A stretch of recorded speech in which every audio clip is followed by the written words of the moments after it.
Težava veliko mladih je, da jemljejo zdravje, zdravo zagotovo.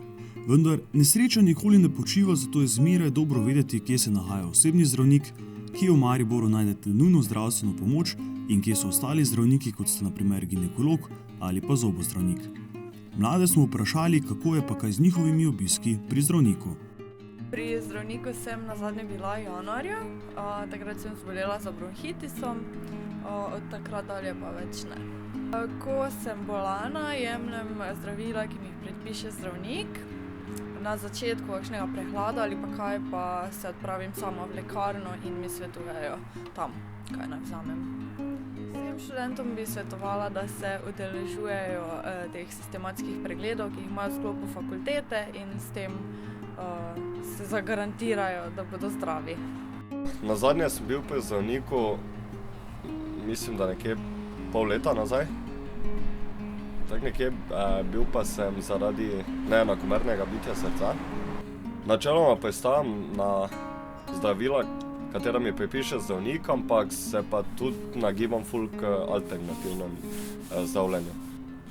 Študentom bi dal nasvet, naj redno hodijo na preglede, ki jih imajo, sistematske, take drugačne, obvezne, tudi punce, da hodijo na preventivne preglede, kar se tiče kakšnega raka na dojki in podobne stvari.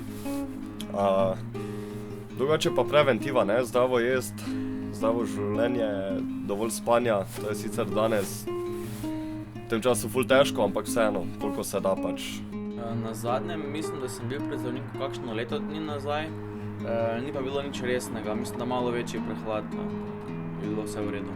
Po zdajšnjih izkušnjah sem dobil predpisan Lekadol, ki ga pa nisem uporabljal, ker se mi zdi, da to za lajšanje bolečin, pa da čajček. Ja, da se mora čim bolj gibati, živeti zdravo, pa preventivno jesti sadje in ostalo. In na ta način se bojo zelo izognili zdravnika, pa bojo ga rad obiskali, ki ga bojo bolj potrebovali.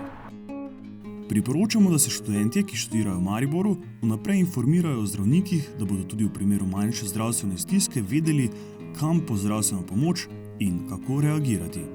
Saj veste, kaj pravijo starejši, in dajmo jim tokrat prav. Zdravje je na prvem mestu.